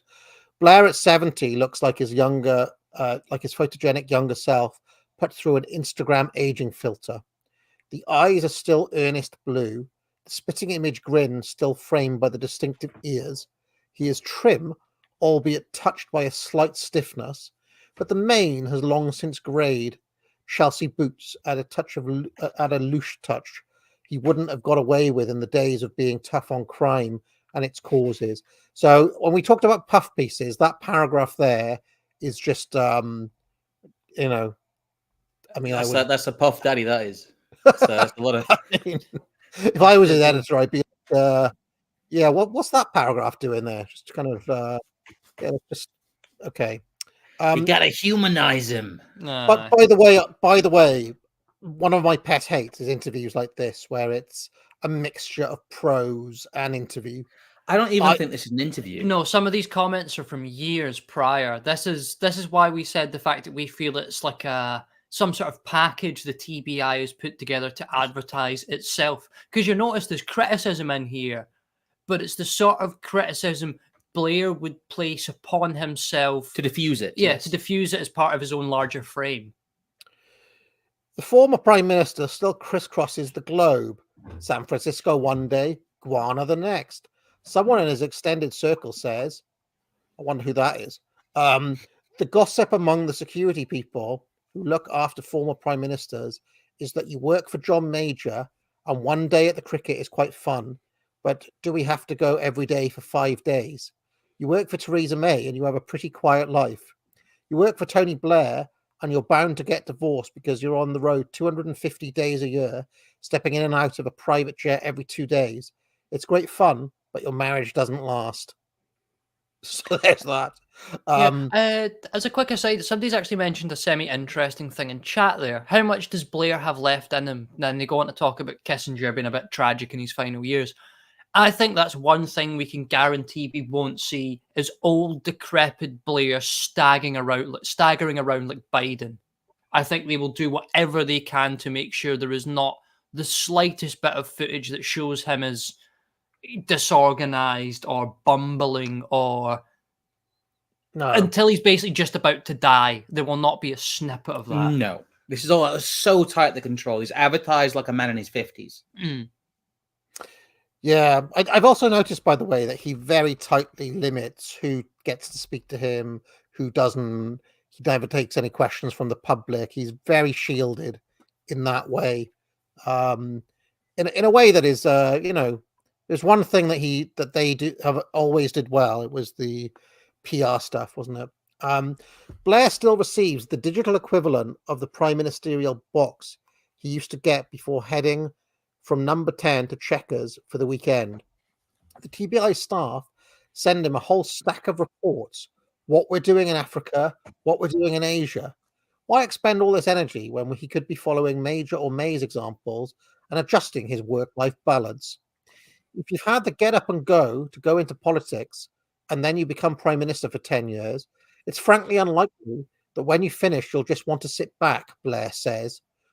People always want to ascribe some sort of malign or, let's say, benign but psychological motive to it. I came into politics because I wanted to make a difference, and I still want to. Now I can do it in a different way. Okay. There is a sense of unfinished business, though. In 2009, he tried to and failed to become the first president of the European Council, a platform he says he would have used to try to put Europe on a path to reform. A close friend says it took Blair years after leaving Parliament to accept that he would never return to a frontline role in British politics. He often remarks wistfully that he knew the least about how to get things done when he was at the peak of his popularity in the 1990s, and the most just at the point when he was forced out. In 1999, he complained about the lack of scars on my back after 2 years. About the scars on my back after 2 years of trying to modernize public services, prompting a row with the unions. He doubled down at the Labour conference that September, attacking the forces of conservatism, small c, that he said were holding back progress. Blair's autobiography, A Journey, or My Bookie Book, or My Struggle, details how Brown's resistance to reforms such as introducing more patient choice into the NHS, which he apparently dubbed marketisation, morphed into an enervating and depressing struggle over ID cards. Badly wounded by Iraq, Blair eventually lost his long arm wrestle with Brown over the leadership and resigned in 2007 to a standing ovation from the Commons, but chuntering from many on his own benches. He then had to watch from the sidelines as, in his view, his political partner of more than 2 decades ditched their modernising project and reverted to old Labour. Okay. Shall we? I mean, I don't know if we'll read on and on. Are there any bits, because we're running out of time, that you guys want to zoom in on? That is quite a long one. There's a part particularly towards the end where he discusses democracy and essentially says something to the effect of, well, technology is going to change the political environment so much that democracy is not going to really work, because at the end of the day, democracy is just what people want, but what people want can't always be provided to them. So we'll decide for them. Yeah, so I think it's this bit. Blair remarks that Sunak is the 5th Prime Minister in 8 years, and surprisingly enough, we've got a lot of problems.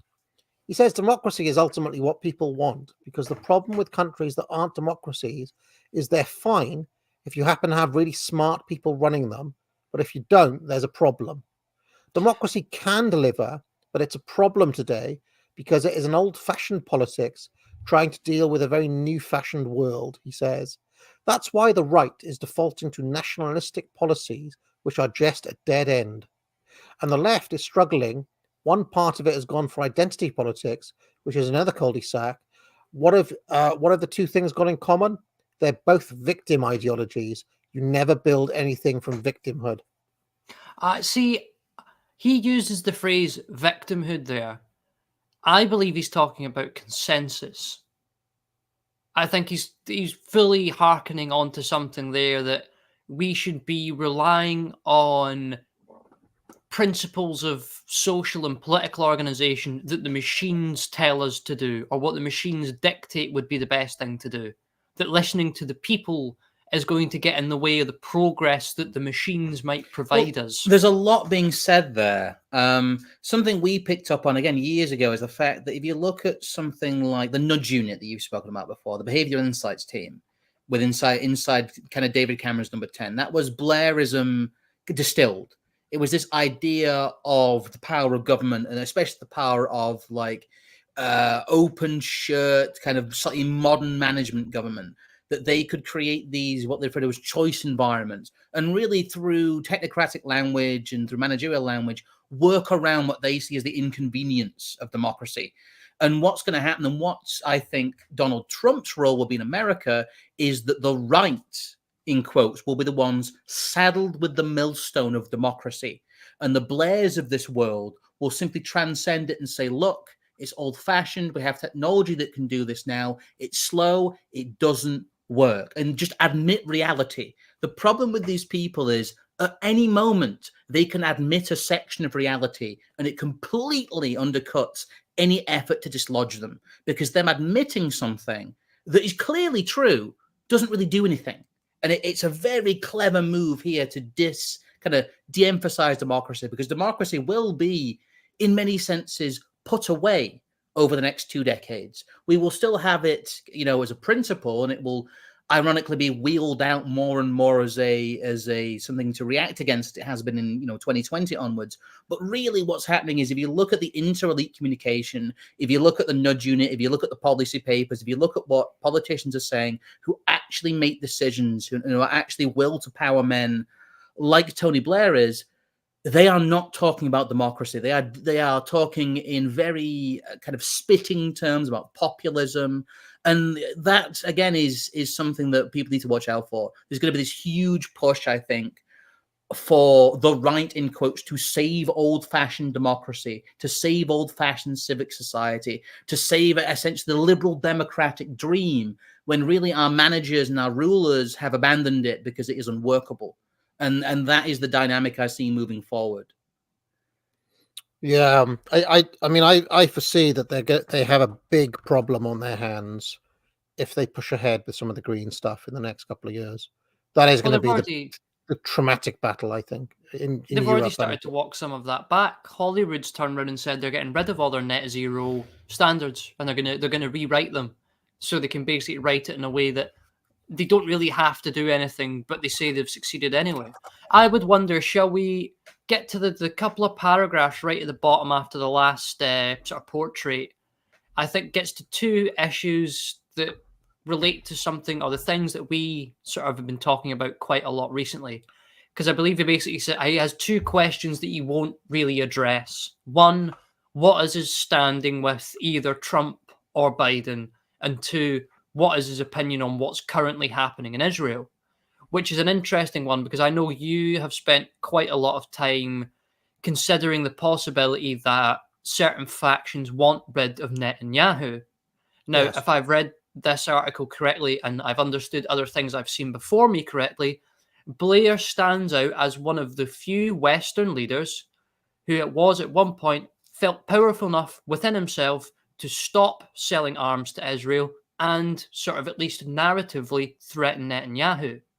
Does him coming back into the fold of more public politics suggest that Blair and whoever he's up with are maybe not against Zionism, but whatever Netanyahu style of Zionism stands for, that's something they may be opposed to? Yeah, the Likud faction, which is known.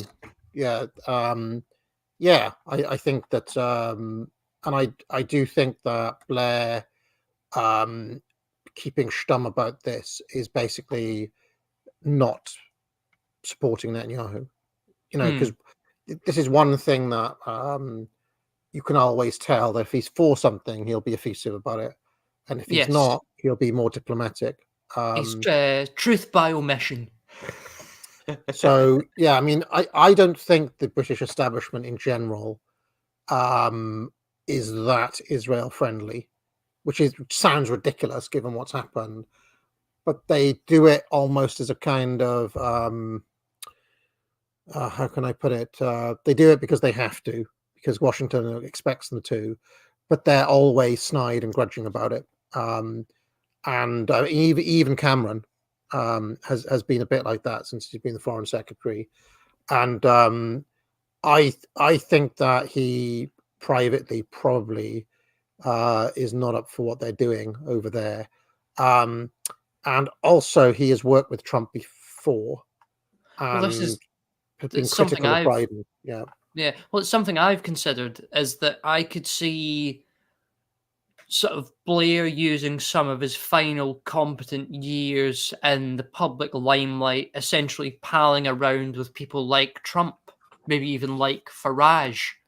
I mean, Farage spent quite a long period during lockdown essentially singing Blair's praises. Yes, he did. And essentially putting his hands up and saying, well, I don't want Boris Johnson because he's going to mess up lockdown. I want Tony Blair because he'll do it right.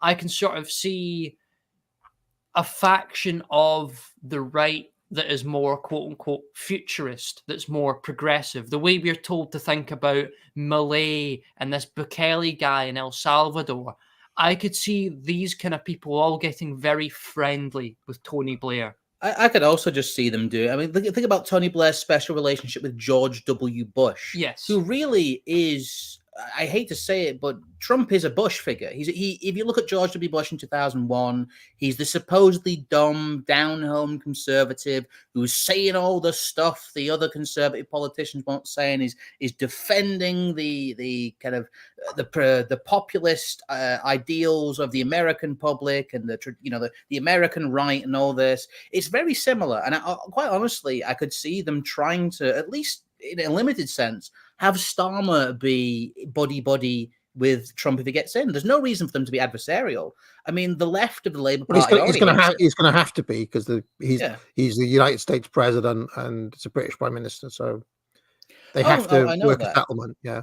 But everyone's kind of been embarrassed. Nobody is visibly trying to be buddy with Biden because Biden's radioactive. No. It's really funny seeing the international stage, as it were, because everybody treats Biden like he's just shit himself, because he probably has.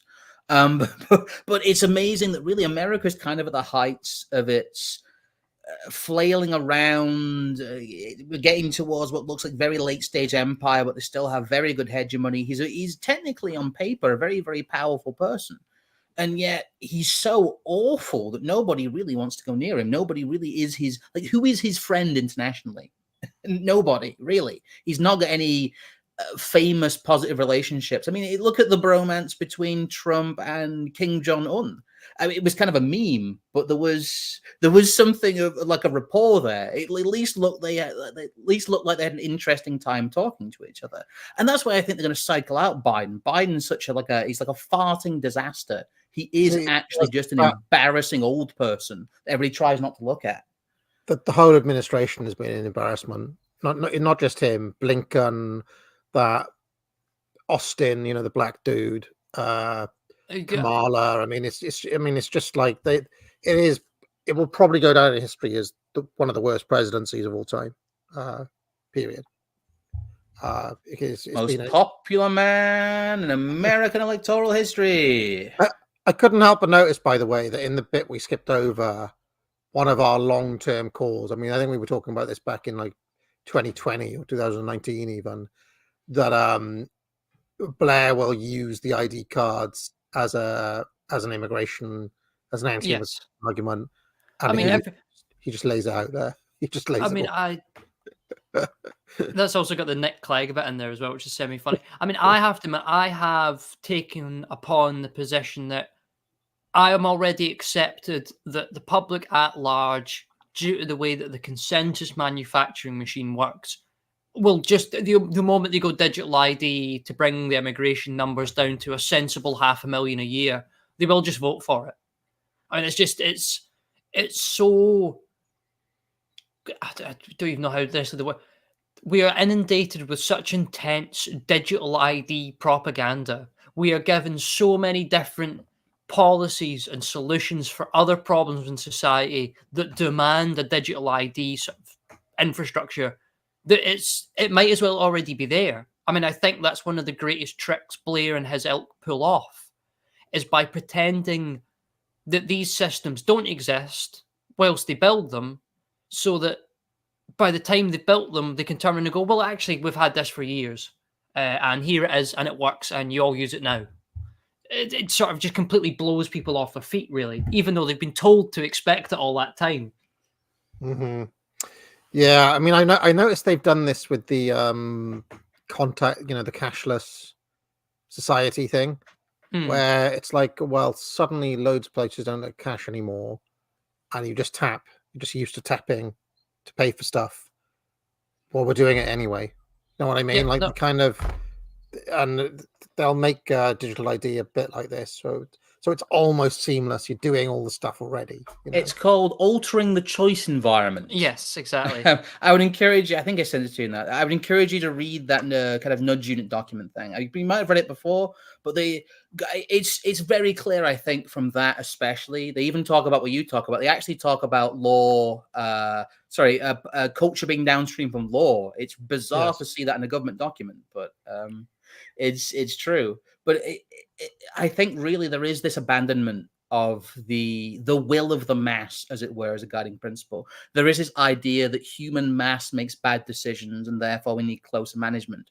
And it's really a good indicator that liberal democracy, in quotes, was merely an intermediary stage. It was almost like a pupating stage of whatever this global governance will be.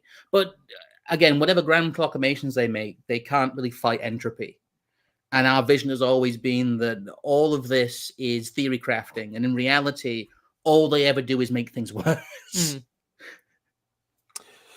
Yeah, well, we've got about 10 minutes, 15 minutes for super chats before Cigar Stream starts. I've got Charlie coming on with an interesting take. He is arguing against the notion that nothing ever happens, and actually says that this is a subversive meme that everybody should drop. So I'm kind of interested to discuss that further. That will be directly following this show. But there have been some super chats. C123 says, seeing another round of counter jihad be subtly effective with many right-wing and DR posters of late, lots of people buying into the white plus J versus brown /PS framing. Well, yes, C123. When I explained to you that the vast majority of people, including people sitting and watching this stream, are fucking idiots, I mean it. Yeah, no, I'd agree with that. I watched them revive Imam Tweedy the other day on my Twitter feed, and it just goes to the same. Look at the way Tommy Robinson came back. Oh, we all knew was involved in that. Yeah. Anyway. We all knew he was a Zionist. We all knew he basically pallied up with a bunch of Mossad people because they used to run security at his free speech events. And then he gets released back onto Twitter with Katie Hopkins. And in a matter of a week, they've organized an event at the Cenotaph where hundreds of people get arrested. And then you still have people running around on Twitter pretending that Tommy Robinson is some sort of legitimate representative of British dissident ideas in the same way that fucking Constant Kissing is.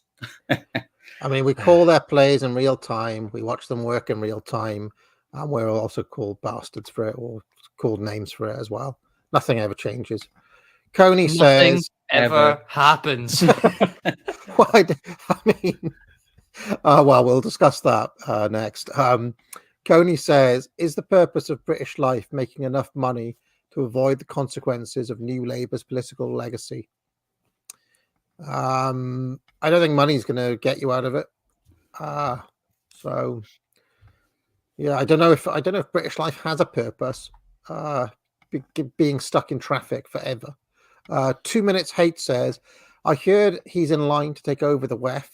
That has been rumored for quite a while. The thing is, I mean, my question is, what is the value of taking over the quote unquote WEF? Does Tone want to run a conference in Davos every year, or what does the WEF do that the TBI doesn't already do? Would be my question. I think it would just be. I think the WEF is kind of a formalized business grouping. It would really just allow it to fully switch its allegiance. I don't even think it would still exist in the same way. You're right. I think the WEF is actually slightly outmoded. Yes, in many ways, it's kind of yesteryears. It's the supranational organization of 10 years ago. I mean, who does the WEF have in their phone book that Tone doesn't have in his? Yeah. Nobody. Yeah. I think what it would be is just a subsummation of the formalized kind of business gatherings into, a centralized core. And he can make a very compelling argument that, like, look, we are the franchise. We are the big tent. We are the market leader. Align with us. You'll have an easy time. You'll have a good time. Everyone will eat. And that again, it's their argument. It's a very, if you're up there on the mountain, it's a very seductive argument. I'll never forget when they put on that conference to discuss what they should be discussing at the WEF 2 weeks before the WEF happened. Do you remember that?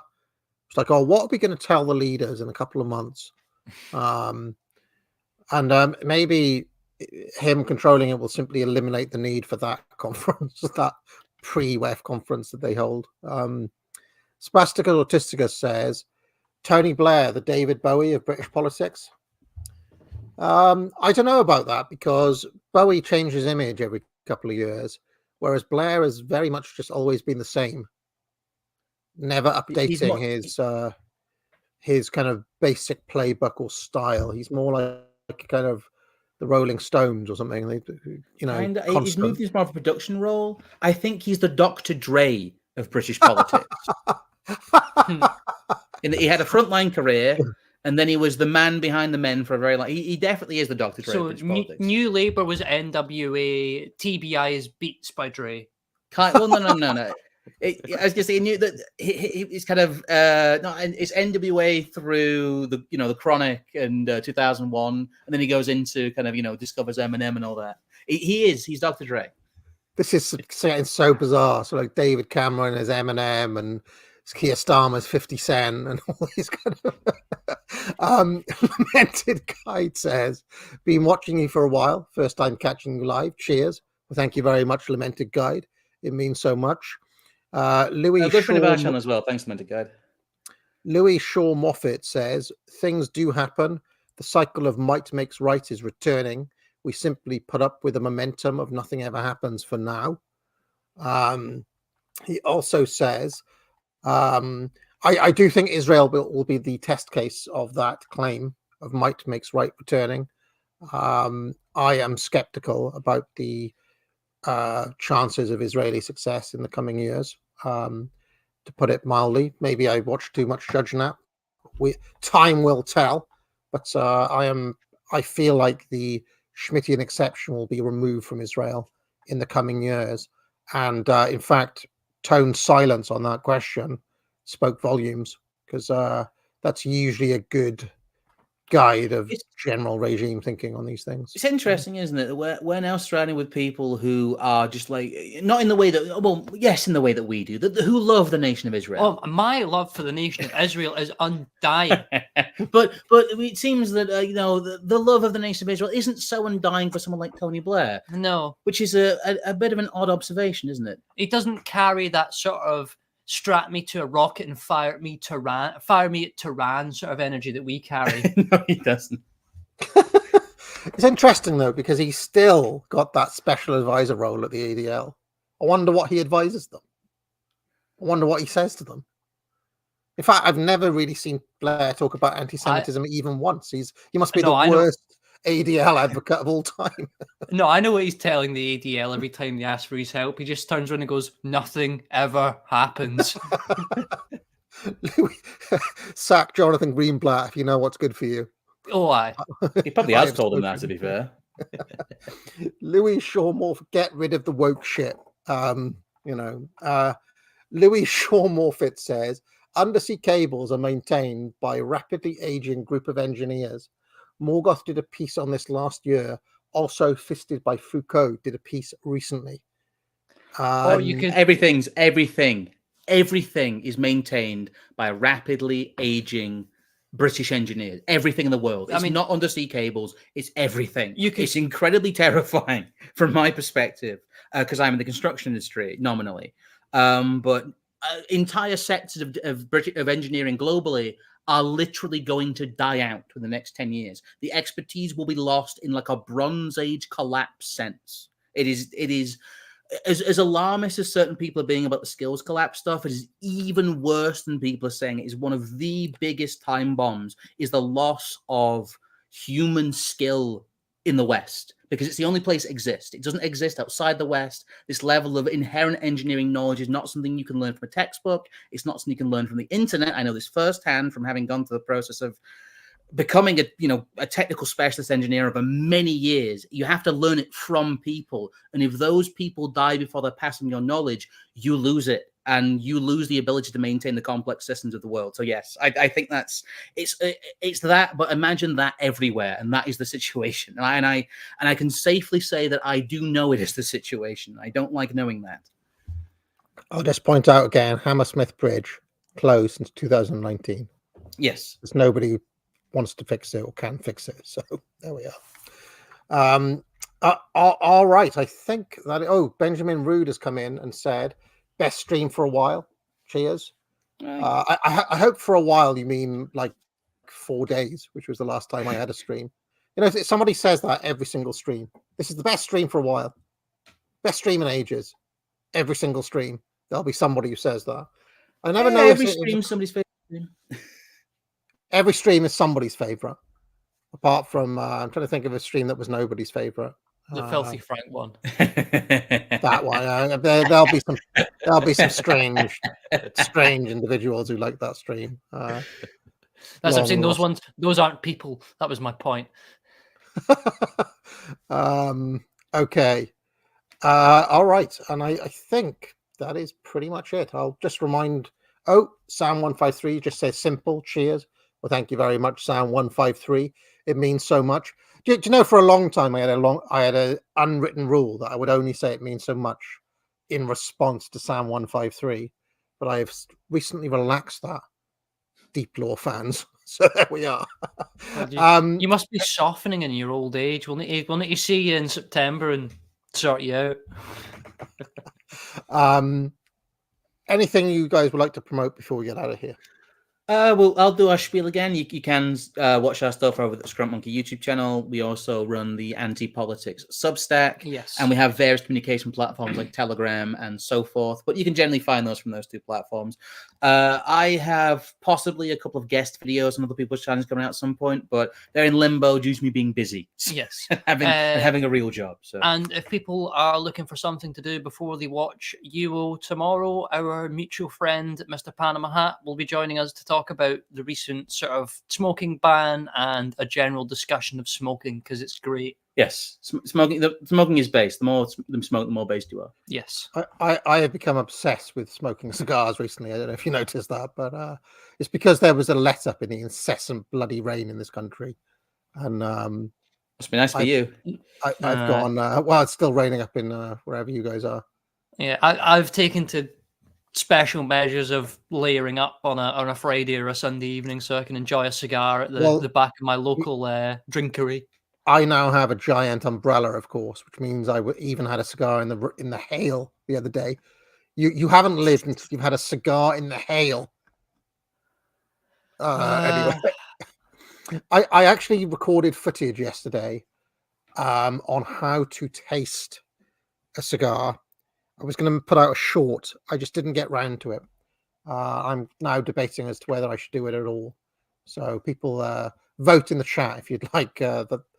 It'll probably be like a 1 minute short on how to taste a cigar and how to retrohale, which is where the smoke comes out of your nose. Anyway, I will be back in a minute with Charlemagne talking about the Nothing Ever Happens meme. Still a few of those promo code MELLOW coupons left. They all must go. Sale stops tonight. Thank you very much, you two. Thanks for having us on. Hopefully see you again some point soon. Yes, see you again. Good night. As long as I'm living here, it is. Maybe you should have been living here. Well, that's easily fixed.